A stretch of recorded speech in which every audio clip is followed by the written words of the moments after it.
a homeowner in District 1, and I've been a Philadelphia resident and wage earner since 1969. Like yourself, I've seen a lot go down, as the saying goes, and a lot of growth over the years. I'm here to represent my family, as well as my faith community, the Liberty River Boards Church, a congregation of pretty young families in your district.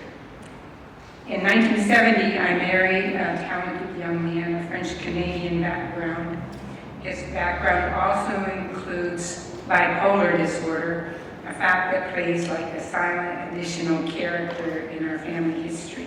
And anyone, and many homeless people, this is the unspoken and silent character in the drama everywhere on the street. We see it everywhere. The most important fact is this: treatment works. Roland was a successful teacher in the school district of Philadelphia for 30 years, with a brief period of treatment adjustment about every 2 years, taking care of his mental health needs. Now Roland copes with drug-induced Parkinsonism, and he's lived in assisted living since a severe breakdown in 2015-2016. When Roland got, very sick, I was no longer able to remain in our home. After couch surfing for a couple of months and house sitting over Christmas, one of my grown kids invited me abroad for 6 weeks. A few weeks before I left, I think it was almost the day before I left, I looked at 2 small apartments thinking, maybe I better find somewhere to come home to when I get back. An affordable one was near family members. I would have loved to have stayed there for years and years. I just loved being there. It had a front yard and a backyard. Can you imagine 2 gardens? I was in heaven.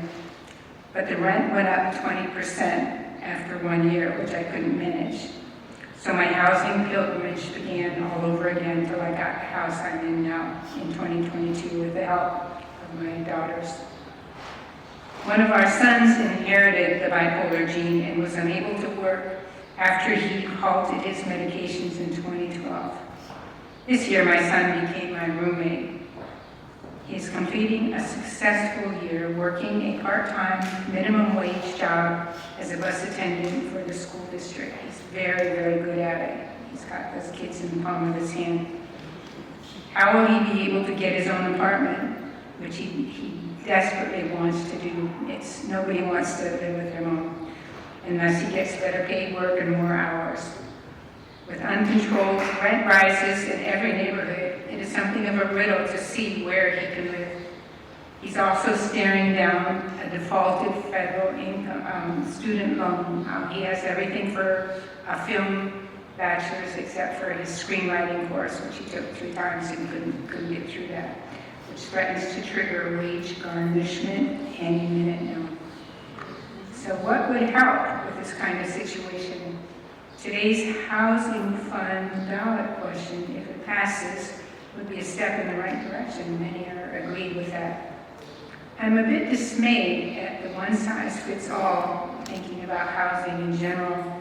I would like to see some more innovative in-between formats, such as well-planned and regulated boarding houses for elderly and disabled, which already exist.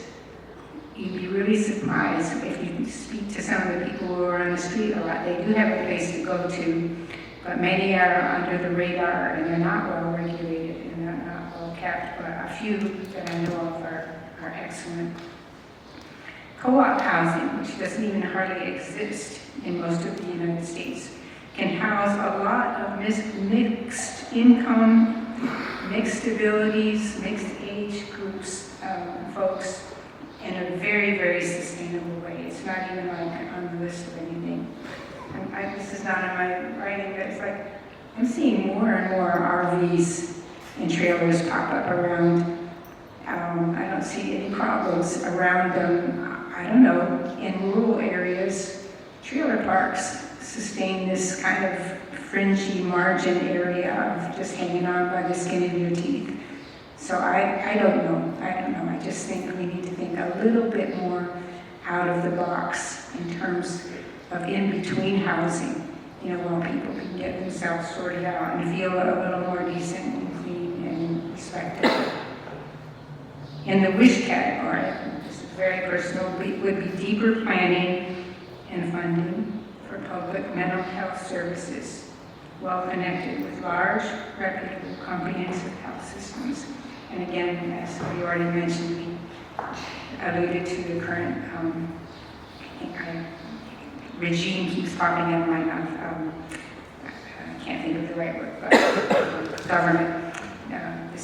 Some of what we already have may be fading away, so we are in interesting and desperate times, but they're taking the longer view. This type of grassroots planning can achieve an awful lot, almost off the grid, and I'm very excited and pleased to be a part of this.